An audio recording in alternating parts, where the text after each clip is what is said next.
Hello, everyone. Welcome back to Pencils and Lipstick. This is episode 174, and we are getting to the end of March. Happy spring to everybody. We are at the end of the week. Next week is my last week before I take a little bit of a break. And before we get into our interview with David Rocklin, which I'm really excited to share with you all, he has some really interesting ideas and different insights, and he has writing retreats as well, which is really fun. So I want to let you guys know, going into April, a little bit is going to change on the podcast because of certain members leaving us. My editor, Christy, she's been a rock for the last 2 years or so, and she is going to go on to get her PhD, which is amazing. I'm very excited for her. So we're going to start with a new editor. I'm sure she'll be just as good. But we'll probably change a few things as I usually record this first part of the show a little bit closer to when the show goes out. That part is going to change.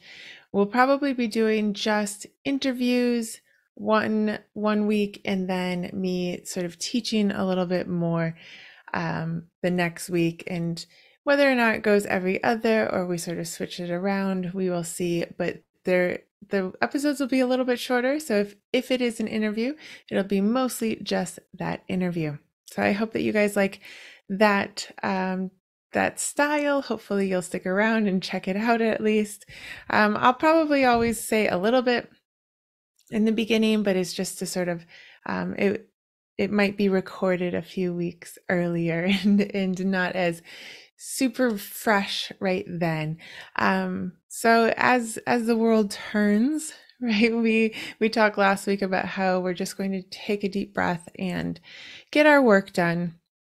And honestly, I've tried to do that. I don't know about you guys, but things are, stressful in the world. And I took a walk today with my husband and we started talking about things, and I got home and I was like, oh, I can feel my anxiety about the world, just like my frustration with people who, are in charge of our money, in charge of the world stage. And just like, I just want to write my books and I expect you to do your job, right? And then, like, taking my child to school, I stopped for somebody on the crosswalk and then somebody went around and they almost hit the child. And I was just like, this is just crazy. Traffic around here is crazy, and traffic makes me insane. Does not keep me healthily minded, I would say. So let's all take a deep breath. We need to remember to take care of ourselves. It's spring now here on the northern hemisphere. What is it on the southern? I guess it's the fall then, right? So fall is lovely. I love fall. It's not winter and it's not super hot. So let's just take a deep breath, enjoy the moment. Remember to take a walk if you're stuck in your story. If you feel like you don't have any ideas, take a walk. Maybe, whatever is your favorite exercise, maybe watch a movie or a show. My middle one was watching Dance Moms, and I was like, oh my gosh, I feel like I should write a book about these crazy moms. I was like, no, that'd be too much. Have some fun with your kids, recover if you are dealing with allergies or whatever virus and all these weird things that are going around. Take care of yourself. As I said last week, have started to take Magic Mind, which is like a green tea little shot of goodness. It has mushrooms and all these other vitamins in it. It's amazing. I really, really like it. I've been able to get like 2,000 to 3,000 words done every day. Now, it's called Magic Mind, but it doesn't work like magic and cure me of all of my poor self-discipline. But I haven't had my morning coffee my afternoon coffee. Sorry, I do take it with my morning coffee, but I haven't had to have like my afternoon coffee. I switched to tea, which is a big step for me if you know me personally. I'm trying to drink more water. I don't know. I really like it. I really enjoy it. Magic Mind, they are kind of going around and letting everybody know about this cool new product that they created. So I think that you guys should check it out too. They've been really kind and given me a little coupon code that you guys can use to try it. It actually tastes pretty good as well. Like, it doesn't taste a whole lot like matcha tea. it's actually a really nice flavor. It has a little subtle apple flavor to it, and it's just a little shot. Like it's not like you have to drink like a huge glass of nasty tasting stuff. It's a nice taste. It's one and go. I might be a little biased or like easier on taste because as a kid in the 80s, I had to take really terrible medicine. And so I've just learned to like take it. But again, I swear to you, it is not a bad tasting product. You could mix it with your smoothies if you needed to. But it has some really good essential vitamins. Get outside and get some sunshine. That is good for your vitamin D intake. And if you are having trouble still with writing, there are so many places that you can go and get some help. And I want to talk to you guys a little bit about this idea of like sort of fiddling with your story all the time. There are certain rules and structure to storytelling that will help us really connect with the reader and therefore rise in the book selling charts, right? We have to follow certain things about our genre. So if it is a thriller, most likely you need like a single protagonist, sometimes a team, but they've got to be chasing something. There's got to be like a threat level there. If it's a mystery, there's got to be a body somewhere, right? If it's a romance, there are at least two people getting together and readers expect a happily ever after.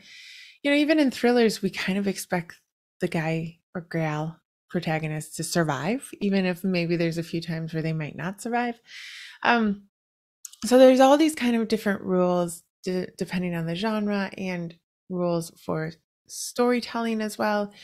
And that is just to keep us within the realms of writing story. Like you can write poetry, you can write prose, you can write short stories, you can write literary works in which perhaps you don't have to follow those structures as much. But if you are writing with the express purpose of selling the book and getting a lot of readers, there are those kind of rules that we talk about, right? But at the same time, we can get stuck in this hamster wheel of, is my book perfect and does it have all of the points that it needs, and does it, is it going to hit reader expectation? And I think you have to balance that. Like, we talk about being physically healthy, you have to move your body, you have to stand a little bit, stretch your wrists, right, and your hamstrings, but we have to be kind to ourselves mentally as well. There was the other day I was writing and I started writing this scene, and I just was sort of pushing through it and getting to the end of the scene, and I realized, that's not really what I want to write. Like I had plotted it out, and there was a specific thing that had to happen, right, in the plot point. And what I realized was I was trying to get to this scene in my head, and I thought, you know what? I'm just going to write the scene in my head instead of this. Like I'm sort of, getting through, I felt like I was getting through like thick mud, trying to get the scene down that I was so sure, like hit the requisites. And what I really wanted to write was just the scene with them sort of meeting with Scarlett and Tristan meeting by themselves and sort of, getting to know each other and teasing the reader a bit. And so I went back and I wrote that scene, and it's so much better. It's not me as a writer, trying to swim through this thick mud. And so I think sometimes we can get stuck in like what should happen now, or this is the plot point that should happen. And our creative selves just want to go and write, what's on our heads. And I think in the book Launchpad, the countdown to writing your book, Louis George talks about like puzzlers and how sometimes writers have a scene in their head and they just have to go and write that scene, and then they can fill in the blanks. And I think that's a great idea. I think, if you need permission to do that, or if you haven't heard of that before, go ahead and try it. Whatever scene is in your head, go get it out and then fill in the blanks. I mean, I have a lot of my clients write the ending and write the climax, at least one of the climax, before they get there, so that they can figure out a way then to get there, or see if what they have in their head is even going to get the characters to where they need to be, or if we need to rework that, right? And so I had written the climax and I had written the ending to the story myself, and following what I tell everyone else to do.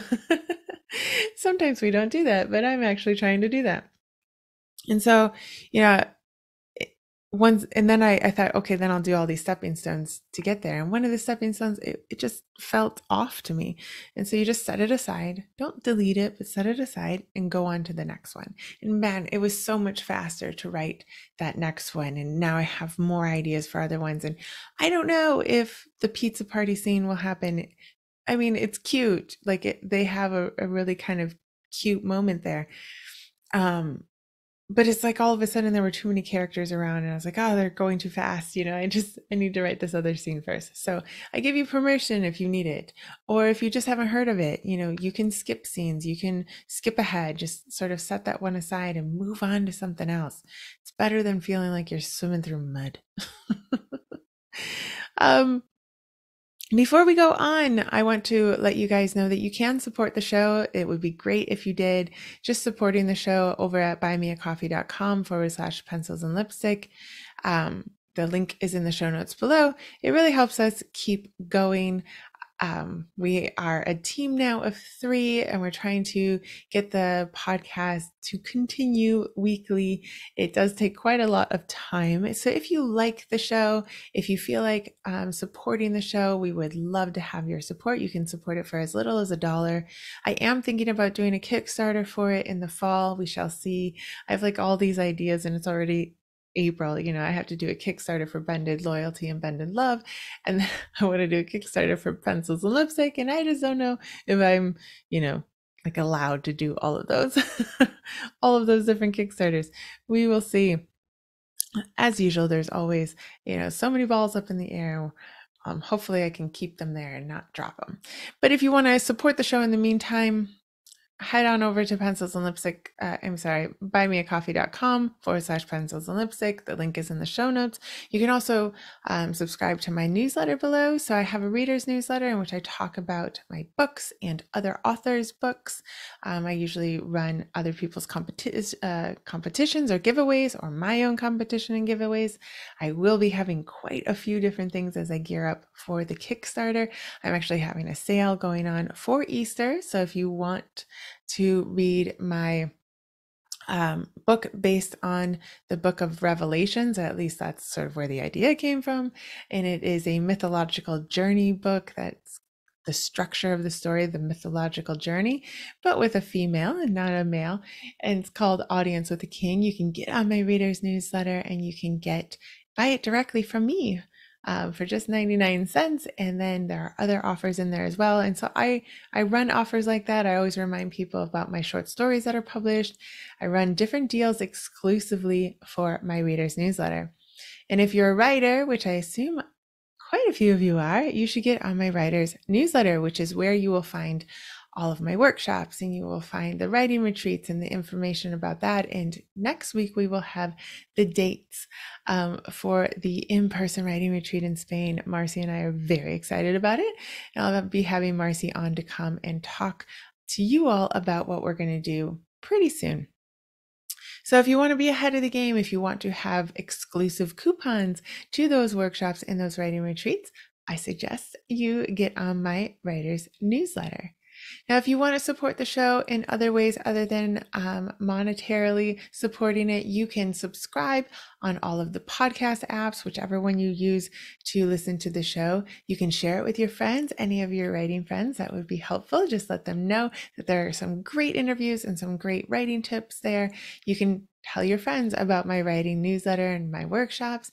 And now we have the videos up on YouTube, and we're working to get the backlog of videos up there, but we definitely have all the new ones going forward. So be sure to go over there and get the videos. You can see what people look like, and you can also find the links over there as well. You can subscribe to the YouTube channel. That would be awesome. Before we go on, we are going to talk about the book of the week. And if you are on the YouTube channel, you'll be able to see it. And of course, it's backwards because we're on Zoom. It is called Launchpad, the Countdown to Writing Your Book. And it is a collaboration effort between Emma Desi and Grace Salmon. And in fact, there are 12 writers, and yours truly is one of them who contributed to the book. It is a book that has just the right balance of inspiration, skill building, and a toolbox of writing craft tips. So everybody wrote one chapter each with one theme each, and I wrote about characters and building your characters. Joe Bunting is in here, Stacey Juba's in here, Louis Jordsad's in here, Emma Desi's in here. There are so many wonderful writers in here giving you their wisdom on what they have learned through their writing and through the courses and books that they've read and taken. We are always looking into how to better our writing and then wanting to share it with you guys. So I encourage you to check out Launchpad, the Countdown to Writing Your Book. The links will be in the show notes below, of course. And if you get on my writing newsletter, I will be having a giveaway on that ebook and the physical book very soon. So just a little hint. Go get on my writing newsletter. So today we have David Rocklin with us. He is going to talk to us about researching historical novels, what he does over in LA with his writing groups, the writing retreats that he's setting up now that COVID is, cross your fingers, over, how he comes up with his novel ideas, how he sort of works through, he's traditionally published, so finding those agents and getting that book out and all those good things. So I think you're really going to enjoy this interview. I had so much fun talking to him. So let's get in to the interview with David Rocklin. All right, everyone. Today I have with me David Rocklin. He is a writer and a teacher, and we're going to get into all of the things, all of his books, and very exciting news because we have two things in common that we'll get into as well. But hello, David. How are you doing? Hi, Kat. Great to be here. Thanks so much for having me. Yeah, I'm glad to have you here. Would you tell us a little bit about yourself in case somebody doesn't know you? Absolutely. I'm a novelist. I live in LA with my wife, my daughters, and a 160-pound Great Dane who, as we speak, is taking up my space on my bed as if that's okay. But you can't argue with him because he's 160 pounds. He's by far the biggest creature in this family. Um, and I am a published novelist. The bucket that I generally get put in is literary fiction with sort of a historical bent.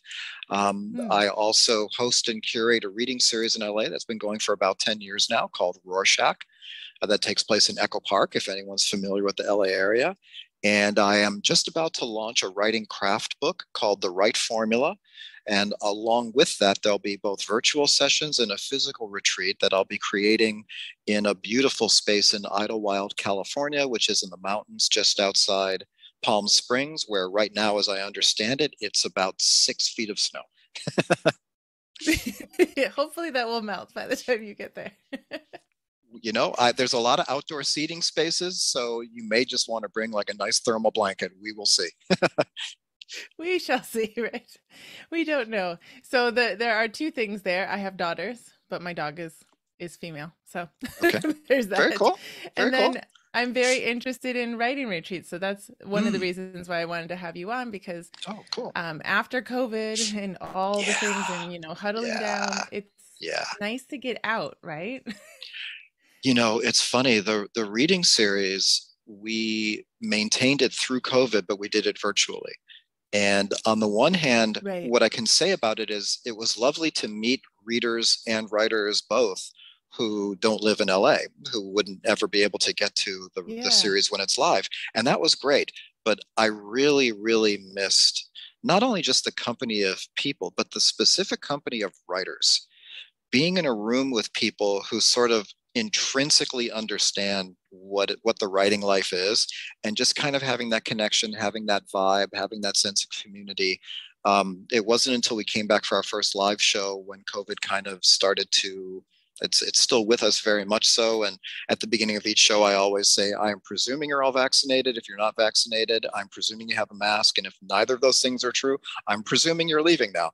And but that sense of community meant more to me than I think I realized. And that is Mm, something that also drove me to create what will be a physical retreat, to okay. give writers the chance to just be with others in a lovely setting in limited numbers, so that nobody feels like they're going to AWP and getting like completely overwhelmed. Um, but just to have that space none of us get at home. I mean, you being a parent, Right. your ability to kind of carve out you time to just simply dive into reading something, writing something, editing something, consulting on something without being pulled in multiple directions, without having distractions. That's hard to come by. And so that was a big driver for me in deciding to create this. Yeah, that's amazing. I know most of us do write the novels in short bursts, possibly of Yeah. probably shorter than what we wish that they were, whatever that ends up At being, right? 4 a.m. because that's the only time. Yeah, so you hope no one else wakes up, especially I the know, dog. I know. I'm actually 23, but look at what the writing Yes, life has done here, man. exactly. Like, it's so stressful. Oh my I'm gosh. telling you. So how did you start to write and decide Yeah, that you wanted to write novels? Because it's not an easy journey to get published. I've noticed. um, so for me, the writing life, writing has just always been a part of my life from as long as I can remember. I went through all the requisite phases of a young boy to a teenage boy should go through. There were times I wanted to be Bruce Lee. There were times I wanted to be a metal guitarist. There are times I wanted to be, a champion MMA fighter. I went through all the phases. And, let me just issue a spoiler alert. None of those came true. But the one common thread was I wrote about them. Okay. And so early on, I began to realize one thing about myself, and that is that writing is kind of how I understand and make sense of my world. And my world doesn't always make sense until I start thinking about it in a writerly way and start trying to find, well, what are the dynamics of this? What does it mean? What does it have to do with something that maybe happened to me last year? Are there connecting threads? Are there themes in my? That's when I begin to sort of understand things in perhaps a more depthful way. Otherwise, I'm just kind of a blissful idiot, just kind of going along, making sure that the family is fed, making sure that there's a roof and all that fun stuff. But I think I trace my formal start as a writer to my first encouragement received from someone who saw something in Okay. me, and then my Yeah. first writing lesson. The encouragement came from a grade school English teacher named Mrs. Luxembourg, who told me that she felt that she was going to see my name in print one day. Ooh, that's Um, nice. I thank her and acknowledge her in every book I do. And she's still with us, and I still keep in touch with her over Facebook. And she is as feisty as ever. And she reads my books when they come out, and that's like the loveliest thing in the That's world. awesome. Um, and then my first writing lesson, honestly, which was that oh, look who's here to say hi. Come on in, buddy. Um, my first writing lesson, which was all writing is contextual. When you read something, you bring your context to it. And so Right. whatever the writer thought they were communicating, it's different now because of the way that you've received it and the life experience you've had that causes Right. you to, hi, how are you? Thank you. Um, and that was oddly, when I was little, I would sneak into R-rated films all the Oh my time. gosh. Like I should not have been there. Let me just say to anybody who's listening who is under the age of say 18, R is for a reason. Don't get traumatized. But I would literally sneak downtown Chicago where I grew up, and I would just sit in these movie theaters and I would watch these R-rated triple features all day. It was my joy, and I think part of it was I was getting away with it. And so one day I snuck into a showing of the Bruce Lee film Enter the Dragon, which I was seeing for the very Okay. first time. If you haven't seen it, don't try to get in touch with me because I don't want to know you as a human being. You got to go see it, then let's talk. But my mind was just blown apart by the Okay. impossibility of what he was doing physically. And he was just a very charismatic actor and martial artist. And so here I am, a very small child, sitting in this movie, and there were two adult guys behind me who were I entertained wildly both by the movie and by the fact that there's a little kid whose head you couldn't even see over the seat You were all by right in front of yourself? all by myself. I would do Oh my this God. all I would sneak downtown. My parents were like, yeah, go, whatever, we don't care. They didn't even know where I was. Um, and after the movie was over, they leaned forward and they said, what did you think? And I was like, that was insane. I've never seen anything like that. That was incredible. And they're like, yeah, it's really too bad he's dead, right? And I'm like, Oh no. what? They're like, yeah, no, he died some time back. And, they replay these films, but he's dead. And then they get up and leave. And I'm just Oh. sitting there like, oh. And so because he could do this at the time, I sat through it again. I just stayed there. But that time, the second time, everything was different. Every time he did something, every time there was a turn in the story, every time there was a development, my mind said, well, he can't do that anymore. He's Oh. gone. That's the last time he's going to do that. And what I realized looking back on it was I just saw two extremely different stories. It's the Right. same film, but my context had changed. And over time, I began to realize that's writing. Writing is never your story. Writing is always what does your character think about your story? The context is what separates, just the rote movement of scene A to scene B to this is a story that's taking me along because I'm invested. It's the context. So that was my first real writing lesson, I think. Oh, that's a really amazing way to say it. Like, what does your character think about the story? Because we think about it being the character story, but that puts a bit of a twist on it that you're writing it, you're the pen, right? But really, what is it that the character thought of this Yeah, story being told? yeah. When I'm leading sessions, and I'll be doing this on the retreat as well, especially when we get into setting, this becomes really important. And I talk about this like ad nauseum because I'm pretty passionate about it. We've all read stories where you're like, well, I think it took place in a small town. I mean, Right. whatever, small town USA, or it was like a little Dutch village or something. I can't remember the name, but it didn't really matter. And then there are stories where the setting is vital. The setting is a character. I mean, what's Harry Potter without Yes. Hogwarts? There's a reason. What's Gone with the Wind without Tara? There, even though Gone with the Wind to me is like racist and I just can't watch it, but the setting is famous, and Yes. there's a reason for that because the setting is viewed through the eyes of a proud woman who shortly comes to such bad ends that she can no longer afford it. And Right. you better believe Tara is different for her when that happens versus the beginning, because it's not the setting, it's what the character thinks about the setting. And so we go deep into this.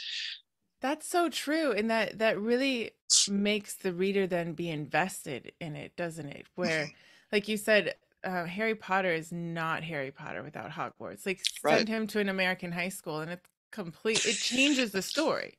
Like it's right, a yeah, completely different premise. right, exactly, yeah, Everything's gonna change. yeah. So It's like let's put Harry Potter in Amish country. You know what? Let's not.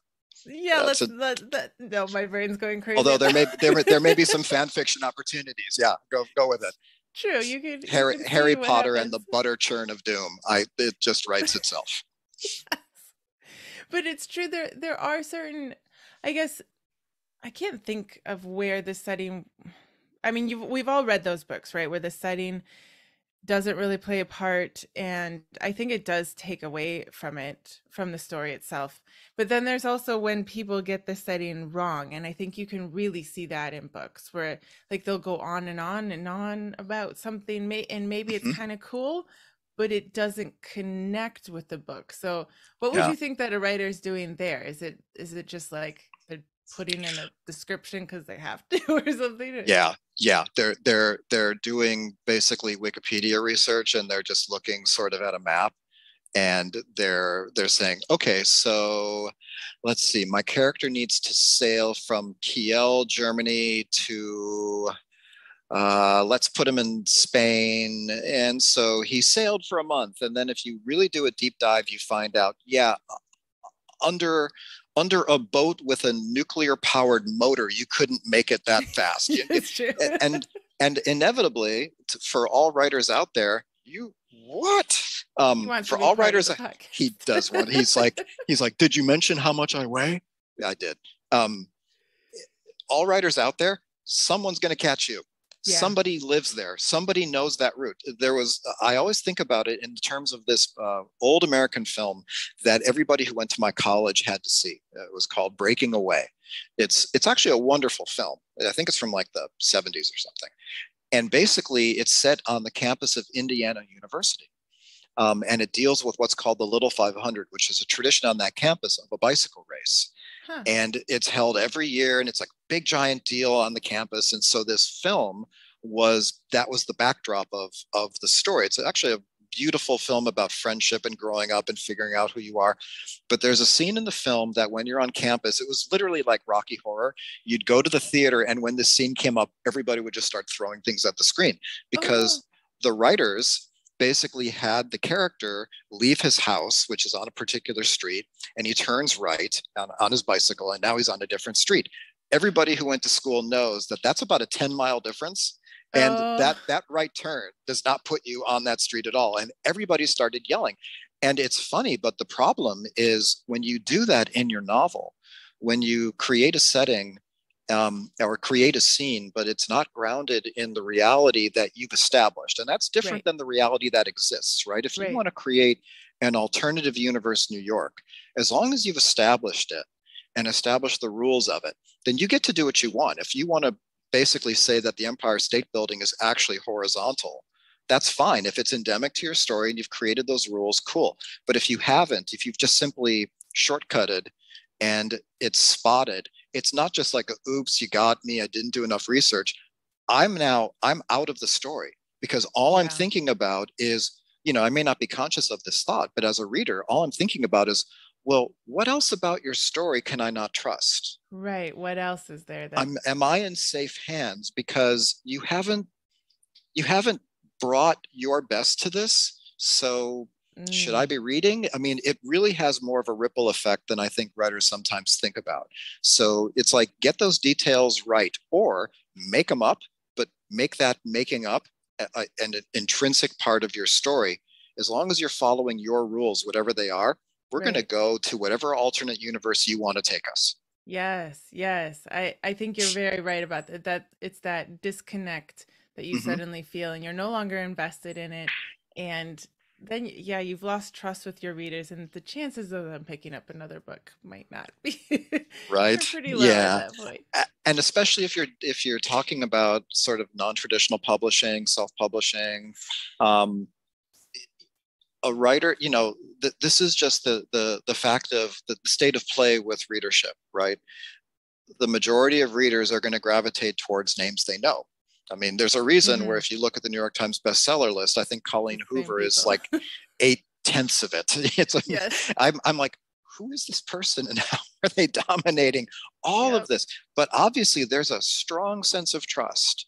There's a strong Hmm. sense of, and for some writers who are sort of more pure, and we were kind of talking about this, that, that demarcation between genre fiction and literary fiction, and I'm Right. literary fiction, I'm above this.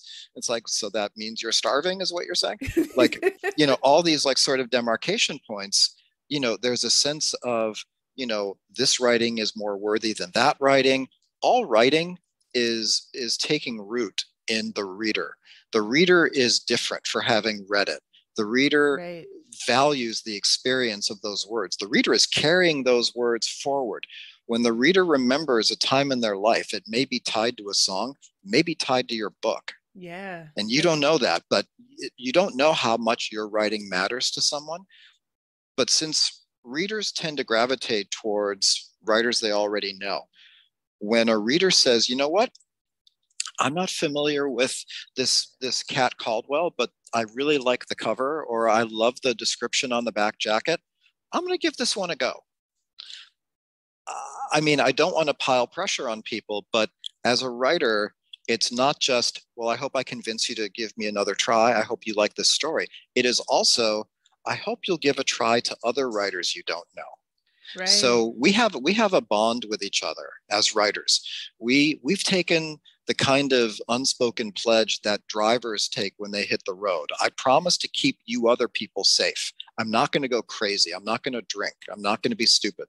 Right. So as writers, we've also kind of taken a little bit of an unspoken oath, right? Like, I'm going to give this my best. I'm going to put Yes. forth effort. I'm going to care about this book. I'm going to bleed over this book, because if I don't, then there may be writers, who can transcend the hubbub and get their book known by an inordinate number of people. But for the most of us, it's word of mouth. It's Yes. whatever marketing our publisher puts into it, but it's also, Kat turning to her family and saying, "Hey, I read this book by this guy called The Night Language. You should really read it." That's how Right. that's Yeah. how we go. That's how all of us go. So bring your best, man. Bring your best, or Yes. find Or something else to do.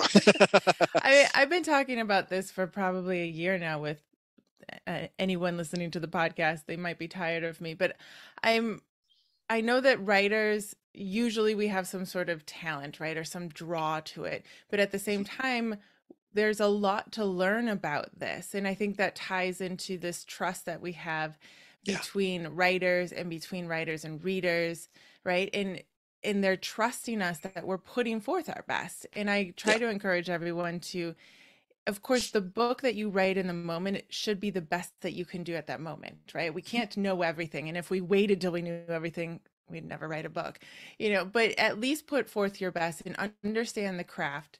hmm Like I see things on Twitter where people are saying, well, to hell with, grammar rules or structure rules. And my thought is always, that's fine if you understand what those rules are right. before you break them. But Yes. otherwise, it's just sort of this ignorant arrogance of like, I can break rules. I don't even know how to say what they are. So that's not breaking rules. That's not knowing what you're doing. It's funny. I think about this in two different ways. The first way is like in martial arts, there's this concept, and I kind of came up doing combat sports. That was a formative event for me, sitting and watching Enter the Dragon in Watching so Bruce many Lee. Yeah. ways. Oh my God. But one of the concepts that I learned was learn the rule, master the rule, then break the rule. Yeah. I You think that don't get to applies break the across rule the before board. you learn it. And the other concept is, and this is something all of us, all writers, we all do this, we all relate to this. Um, it's when you write that first draft and your impulse is, oh my God, that came from my heart. It's pure, it's raw, it's ready. I'm sending it out. And we all do this, right? Hopefully most of us either have an internal editor or a friend who says, No. you know, you're adorable. It's a first draft. Shut Yes. up. Now the work begins, right?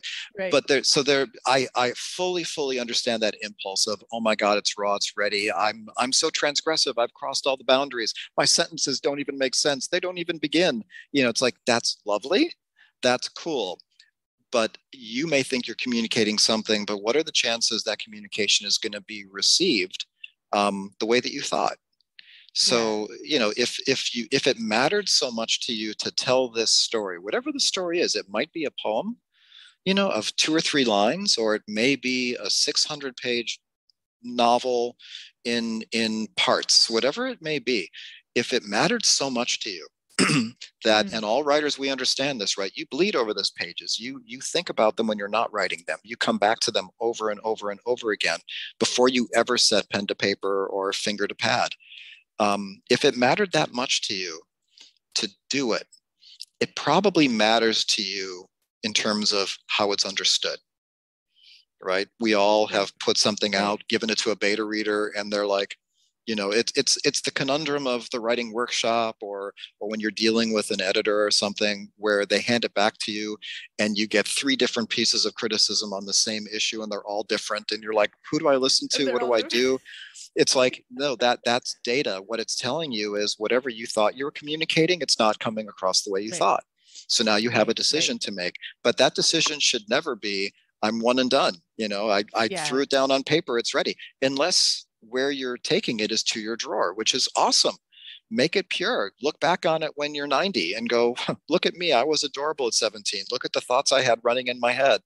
Yes. I found a journal of mine, like some months back, really old one. And it was basically the equivalent of I'm a lone wolf. Nobody understands me. Nobody's ever felt like this before. And now you Right. kind of look at it and go, "Aw." But at the time, that felt very pure to me. Would I Right. put it out? No, No. no, it's terrible. I learned from it. I grew from it, Right. but Right. yeah, that's not publishable. And that's the thing. As writers, we all know we have no choice but to write. It's in Yeah. us. We can't not write. The thought of not writing is unthinkable. That's the need. But to publish, to read it out loud, to give it to someone, that's not the same thing. That's a decision. So if Hmm. you make that decision, Right. respect the world you're stepping into. Make it the best you can. Yeah. Yeah. And that's the only way that you can be proud of it, right? I mean, Yeah, I've worked with yeah. authors, I work mostly with indie authors, but there is an issue in which you always have the nagging feeling if you didn't put your best, and then Mhm. they have a hard time marketing it because Yeah. they have that sort of like, oh, I don't really want anyone to see it. Like, well, Hmm. then take it off and go fix it, you know. Yeah, Um, yeah. I mean, that imposter syndrome is real. We all feel it. I'm fortunate enough to have been published twice. I feel it. Um, yeah, if it's you like with don't, if every you, book, right? oh yeah, I feel at the beginning of every book. It always kind of comes in the form of the question: Am I good enough to tell this story? Am I up to this task? Am I the right one to tell this story? Do I have what it takes to do it? And then when you make that next step of sending it out, sending it to an agent, sending it to publishers, sending it to editors, and waiting for their reply, you sit there with the quiet. And the quiet to me is harder than the rejection, right? The rejection is at least an answer. The quiet is you're sitting there going, what are they thinking? They Yeah. think it's terrible. Have they They picked think it it's up yet? awful. Yeah, have they picked it up? What have they even read it yet? And you just start reading in the most negative stuff. And part of that is, well, this isn't something I'm good enough to do. We all have that. Hmm. Make friends with that voice. It's not going away. It's always going to be there. Use it as fuel. Right, right. To keep going, keep learning. Yeah. So Yeah.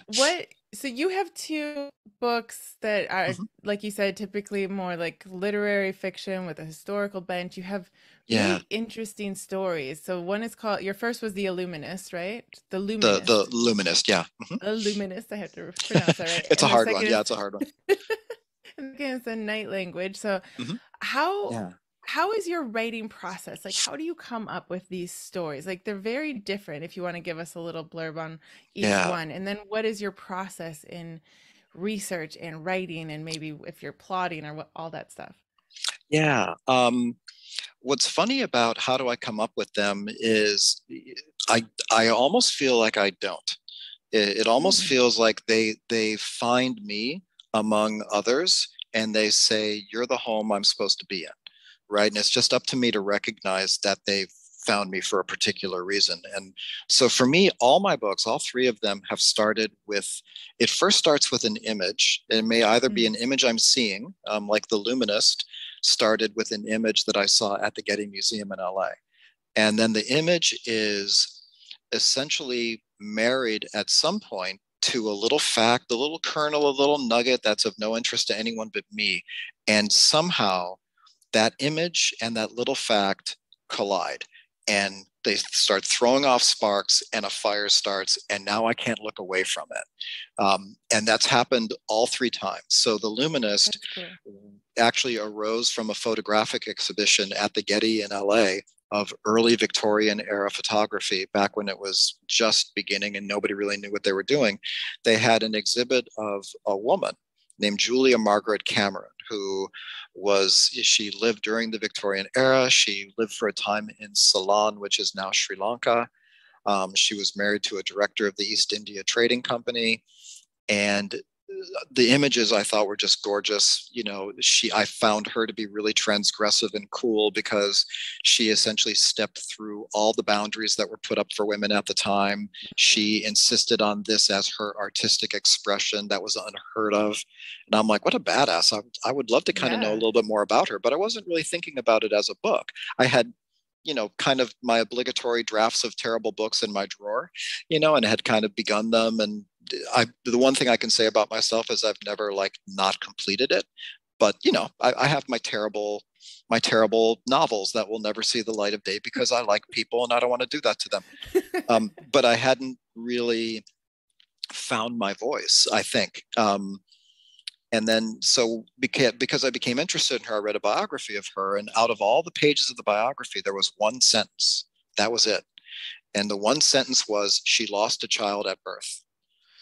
And in that moment, that fact collided with these early images of her first attempts at photography. And what arose from that was the idea of this woman holding her baby who she'd lost at birth and realizing, in 5 years, I may not remember what you look like because memory is Right. frail and memory is faulty. And I can't hold on to you. And then comes this art and science that promises the possibility of holding a moment still forever. Right. And Right. a woman who basically says, I will never lose a moment that matters to me again if I can help it. And that became the story of the Luminist. This That's sort of cool. early age photographic pioneer and a young Tamil boy who becomes her apprentice in this burgeoning art. And then the second novel, The Night Language, arose from one of the images that she took in life, which I got to see as part of the Getty Archives when I was doing research for The Luminist. And it was of this young Black boy who was probably about 10 years old. This was from the mid to late 1800s. It was one of the images she had taken. He was dressed in what a colonialist would consider African garb. It looked, to Mm-hmm. our eyes, it looked stereotypical. It looked degrading. It was kind of horrifying. But his face, he looked defiant, lost, lonely, pissed. And I'm like, who is this kid? I need to know Mm-hmm. who this kid is, but I put it aside because I had to finish The Luminist. And then that happened, like a book tour and all that fun stuff. And when it was time to think about what I was going to write next, I came back to that photo. I'm like, I need to know who this child is. And so I did Right. research. And out of the research, I learned who he was. He was the son of the Abyssinian emperor, Abyssinia now being Ethiopia, and that he was taken forcibly by England after an invasion of Abyssinia and brought to be a ward of Queen Victoria's court. And in life, and this Mm. was the little fact that collided with the image, in life, he died very young. And so the collision for me there was, I need to write him a life that he didn't get. I need to. Yeah, that's I cool. just need to. Um, and so in the beginning of that book, the first few drafts, I was kind of hewing rather close to what his real life was, which was there was a British officer who became kind of like a father figure to him. But Mm-hmm. that dropped away because in one sequence, in like the third draft, when he was aboard the ship bringing him back from his home, where he doesn't know anybody, doesn't speak the language, he's surrounded by the people who essentially obliterated his country. He's very much Mm-hmm. alone. There, he sees across the galley one day another Black young man who didn't have a role in that draft, didn't have a name. He just saw him. And in that moment, he's like, there's at least one other like me here. Right. And then in subsequent drafts, he acquired a name. And he came up to the deck and they stood next to each other on the rail. And they were just kind of looking out the rail and they were both too afraid to say anything. And this young man actually basically was like, the apprentice to a surgeon aboard the ship. And they were just standing there and they were looking at their hands next to each other and how they were like the same. Um, Right. and this gradually evolved into they became the love of each other's life. I didn't see that coming. That was not the plan, but I let the characters find their way. And that is what ultimately became The Night Language, which was this love story that takes place in Queen Victoria's court, where the forces of politics and society conspire to keep them apart and essentially punish them for who they are. And so it became the story of what would you do for the love of your life if you had to? How far would you go? Oh, And that's so a that's the second book. So it seems like, and this might be just the way that you said it now, like the luminous, you almost had the premise right away, like how she was going to hold on to that moment. But it sounds like the night language, it really took some Yeah. digging into just writing that character to find it. Yeah, I think that's really insightful. I think that's exactly right. I had to kind of find my way. Um, Yeah. and as part of that, I think that I had to put to practice what I had learned, which was trust the characters when they start talking Mm, back to you. When they start telling you, I know what you thought I was going to do. I'm aware of your map, your outline, whatever you your do, plan. your plan. I scoff at your plan. Yeah, yeah. I'm aware of what you thought I was going to do towards the end of the book, but I'm not that person. That's not who I've come to be. And you've come to know me. You know I'm not that person. That's not the decision I would make. And so I had to kind of put trust in that. Yeah. That's let them go where they're going to go. Let's see what happens. The worst that happens is I rethink it, but let me Right. see where you guys are headed to, and that's where it was headed to, and frankly, that's what got it published. Yeah, I think that's really interesting because there are times and there are stories I find personally where like I could have the whole idea and then it turns out that that's just a very small seed and like the Yeah, rest of the finished book has nothing to do with it. yeah, I yeah, I, I marvel at people that stick to their plans. I wonder always how like did they spend years yeah. thinking about it? I Right. don't know. I marvel at them, but at the same time, it's funny because and this is actually a part of the right formula, the writing craft book. This is a very prominent part of what I try to impart to people. And in the retreats, we'll be talking a lot about this. But imagine for a moment you and I have just met, which is not hard to imagine because you and I have just Because met. we just met. Because we just did. But imagine for a moment that we're sitting there and I say, okay, Kat, so here's how this is going to go. Um, I'm going to write out an outline of our friendship each day for the next year so that when you check the outline in June, you can see that we are going for coffee at 10:30. I'll be getting your coffee for you. It will have cream in it and you're going to be drinking it and then you're going to hurl it at the wall. That's what you're going to do June at 10:30 a.m. Count on it because you are not allowed to change it. You're locked in. And that's going to happen every day. There's going to be some decision I've made for you. And you're going to be like, you don't know me. You don't know whether I even like coffee. Right. You don't know whether I'm going to be in the same city as you. You don't even know if we're going to still be friends. You don't know anything. And that's kind of how I feel about writing an outline out and then sticking to it no matter what happens in the No actual matter writing. what, right. Let them breathe because they're going to start making decisions. Who wants that friendship? Nobody wants that friendship. What you want is let's get to know each other.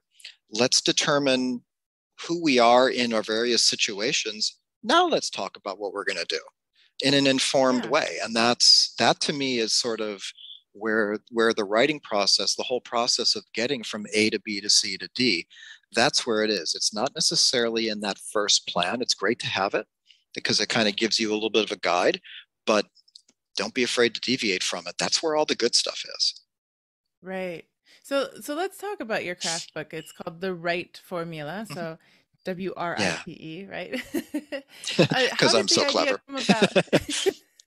I think it came about in combination of having completed and being published twice, which is a lovely thing that I feel very fortunate about. And then particularly the reading series of watching writers kind of come in, come out, go through the process of sharing their work in a public way, how it's received, and hearing everything from I want to expand this short piece into something longer but I don't know how, Mhm. to honestly I didn't realize that that's how my piece was going to go over until I started getting the feedback from the audience and I go, oh, that's what they're hearing.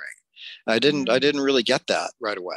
And kind of all that coming together, and then writers just sort of asking me questions because they knew I was published or that I was represented and stuff, and when I would answer those questions as best I could, just in terms of, well, here's kind of how I do it. I mean, everybody's right. got their own way, but this is sort of what I find helpful. And then hearing like, oh, it was really helpful, I began to realize maybe there's something of value that I can kind of give back to Right. writers, not to say like this is the way. It's more like this is what I do. Right. Let's Yeah. see, let's see if it works for you.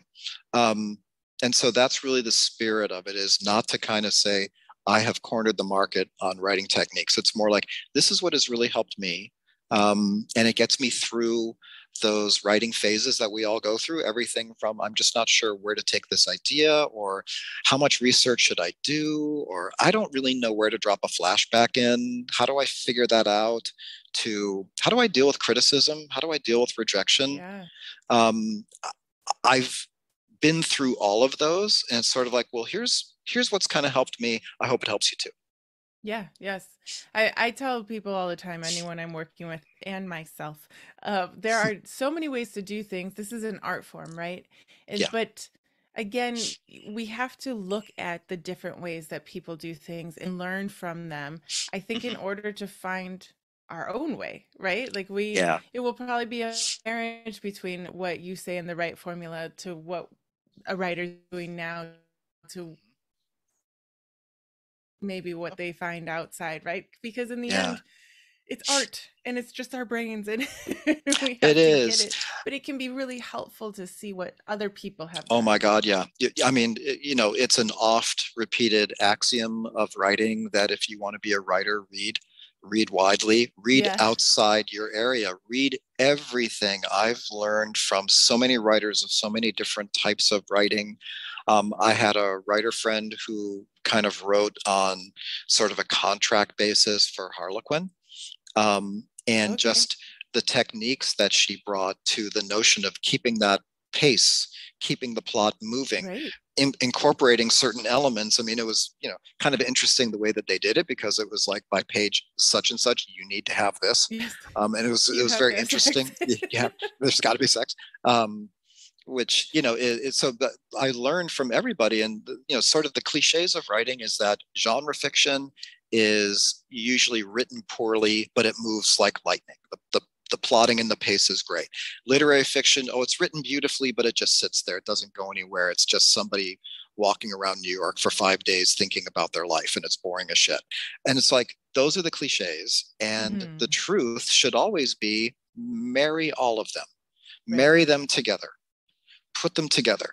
Right. Um, and so it's just kind of a fascinating amalgamation to me that hopefully writers are reading and they're picking up. And in fact, I kind of sort of there's just an approach that I've taken when I read that kind of taught me how to plot, because I wasn't Mm. MFA and I didn't have access to like a writer's workshop. So I really was trying to figure out how to plot a story just from my own sense of storytelling, and reading other writers and kind of asking Okay. myself, what do I know about the story and what are they Mm. doing to share that information with me, sort of taught me in almost like a blueprint way, this is how they approach it. And Okay. once you read like 6 or 7 books, you begin to realize you have permission.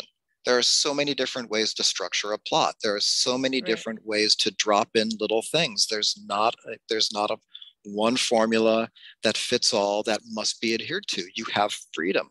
And that's a Hmm. very freeing idea. It's like, I can really approach this. Like, one question I always ask writers to ask themselves when they feel stuck is, what am I afraid of right now?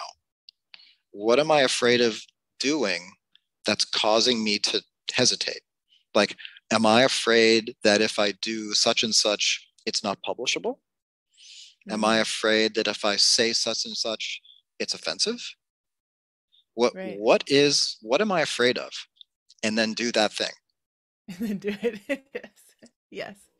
So are you going to be using this sort of the structure of this book of the right formula at the retreats? Is that sort of Yeah. how okay, so you're gonna are you going to be asking them these questions? Like, is it gonna be an interactive retreat? Is it gonna Oh, be extremely. Yeah, okay? yeah. I mean, so there's a few things I think I've come to believe about what makes sort of a good retreat. Okay. Number one is make sure there's lots of really delicious food Yes, and, food. good stuff to drink, 100%. And number two, make sure that there is the thing that we don't get, which is Mm, time and space to just do the work. Whether that day the work is writing or whether that day the work is staring out into a beautiful vista, which this property happens to have, and it's really lovely. Um, so the way I think the retreats are going to go, the physical retreats, is that get together. I'm first of all not going to have people stay at the spot because my feeling very strongly is that at a certain point you just want your own space. You don't mm, want to like live, breathe, and eat with people for 2 or 3 days straight and then go Betty bye with them and then wake up with them. You want your own little space, so we'll make sure that gets taken care of. But we'll get together in the morning, have some food, get into a writing session, something guided with lots of really fun interactive exercises, talking a little bit about what we're trying to accomplish and what we're going to hopefully produce that day. And then space. I will be around. Everybody who wants to consult with me can run things by, bounce ideas around, but it'll be writing space. And we come back together kind of later in the afternoon with more food there and in between. Maybe do something fun like take a little hike or do a little yoga session or just something a little physical. hmm And then call it a day. Um, so it'll be like content, it'll be guidance and interactive talks between each other and between us. And then it'll be just that time and space where there's no demands on you, there's no distractions, nobody needs anything from you. This is your time. This is your getaway. So I hope to make Right. that as cozy and as enriching as possible. That sounds lovely. That's You're very welcome to lovely. come. I It's would it's a love short it. hop from DC. This is true. So when is it going to be? And do you plan on? You said you're going to do one online as well. Yeah, I'm going to probably do some virtual sessions to coincide with when the book is available. And I think the first writing retreat will probably be like the fall of Oh, this year. fun. Yeah, Okay. That's wonderful. I mean, I do think that sometimes we get really stuck in this day to day and we have this book to write and all the demands, right? And I found for myself, and I've been talking about it for a while, it's like the time to think about the book. Like sometimes you have maybe an hour and you feel yep, like you should go write the words, right? And really what I found with myself is half the time, almost literally 50% of the time, I need to go take a walk and think about the words. Of course, then you get a little bit frustrated because then you don't have any time left to put the words on the paper. But half that's of the writing thing, is right? thinking, right? Like that Absolutely. staring and It is. I mean, whenever writers say, "Oh my God, I feel really guilty. I didn't do any writing today." I'm like, "Were you thinking about it? Were you thinking about a character? Were you sort of interrogating yourself a little bit about what am I trying to say in that particular section?" You were writing. You were right. 100% writing. You may have been doing better writing than when you were writing. It's okay. It's 100% okay. That guilt thing, which I think sometimes can be a little bit fueled by social media, where it's Mm-hmm. like, or like, some of these like nano mo contests where it's like you need to put down 5,000 words. No, you do not. You need to write when you can, when you feel it. You need time and space and freedom to think about what you're writing and really be able to focus on it. But when you start putting hard deadlines and minimum word count on yourself, I get it. Writers write. That's what you quote unquote should be doing. But when you start weaving like guilt and shame and that sense of compares despair when you look at other writers and go, "Oh my God, they're Right. way more productive than me." Do you know what you're doing? You are absolutely stopping up your sink. You are just stopping the flow of writing. Just you be you. If you Mm-hmm. got this far, it's because you're relentless. But relentless doesn't mean I write for 12 hours a day until my hand falls off my wrist. It means writing is a part of your life. It's a permanent part of your life, and it's always there with you. You're Yeah. a writer. You're a writer. Don't punish yourself. Yes, exactly. I love that. I, will you tell us a little bit about the third book, or is that still the third novel, or is that still sort of under wraps? It's a little under wraps. It's kind of on submission right now. It is typical of me, kind of odd, and it once again started with a notion and then a little fact. That's Um, wonderful. And it really came out. I was just like sort of playing with some research on near death experiences just because they're just super interesting to me. Because you're a writer. Because I'm a writer. Yeah, exactly. It's like, oh, this is so cool. And there was like a really cool story, like I think that took place like in the 90s or something, of this woman who essentially just keeled over on the sidewalk. She had like a sudden brain aneurysm of some Oh, kind, dang. and they needed immediate emergency surgery. And she had a near death experience where she saw herself on the table and described to the doctors afterwards everything they did, and it was accurate. And all her senses had been blocked. Like they put noise canceling headphones on her because they needed a baseline of her brain activity, and they didn't want What? any extra stimuli getting in. So not only was she fully anesthetized, but like they used surgical glue to shut her eyes so her brain wasn't storing any images, but she still saw all of this. It's unexplained. And I was like, this is the coolest story ever. And my mind was kind of running with it. And in the article, there was this footnote. And of course, I'm like, well, if you put a footnote in, I have Yeah. to read it. I mean, you went to that trouble. And so I found the footnote, and it was because it dealt with the moment where she was hooked up to the EEG, the electroencephalogram, where they were measuring her brain activity. And the footnote said the EEG is, largely credited to this German psychiatrist from the turn of the 20th century who himself had a near-death experience that led to its development. I'm like, well, I need to follow this. I mean, down the rabbit hole I need to go. And that's what led to the new book. It Oh, was that's very this cool. gentleman's experience where proving that it happened to him kind of became his white whale. He chased it all his life. He never quite proved it. But he went from sort of the turn of the 20th century straight into the rise of the Nazi Party. Oh, And I'm man. like, this story is about the two things that are so powerful that they can be heard across great distance by somebody who's not there: love and death. Yeah, This is a story. And so that's that's really very where cool. this novel kind of developed. It's called The Electric Love Song of Fleischerberger. And I hope it finds a home soon. That's awesome. So, yeah, and Thank I you. think it goes back to what you said before is read all the time, right? Read, read, read, because you Yeah, honestly yeah. never know where it's going to come You from. never know where it's coming from. It comes from the craziest places. It comes unexpectedly. Um, and it's like, remember those like fly strips that they sell in stores where the fly just gets like stuck to it? They're Yes. pretty gross. Um, but I have sort of a fly strip rule for writing because we get bombarded with ideas all the time, right? We're always like, ooh, that'd be cool. And then it's gone. Hmm. Don't worry about those. But if you find yourself 24, 48 hours later, it's still with you, pay attention to it. It's stuck to you for a reason, and it's That's demanding amazing. your attention. So the ones that just come and go really quickly, they weren't supposed to stay. Don't worry about them. Right, right. That's amazing. I love that. So, where can people find you if they want to get to the writing retreat, if they want to buy the right Yeah. formula, if they want to Yeah. see this new book coming out and your other ones? Yeah, I would love to hear from everybody. The best places to reach me are on Instagram and Facebook. And on both of those sites, I can be reached either at my name, David Rocklin. On Instagram, it's D Rocklin, um, or at the right formula, which is at the dot right dot formula. So I respond to all the DMs and all the comments. Awesome. Reach out to me. I'd love to hear from you if you think that I might be able to help you with what you're working on. I'd love to hear from you just if you want to just say, here's what I'm working on, just wanted to share it with another writer. I love that. Um, and I will get back to you because I know what it's like to wait in quiet. I'm not going to do that to anybody. I just will not do it. That's amazing. So we will have the links in the show notes below, obviously. And if anyone is looking for a retreat, this retreat sounds amazing.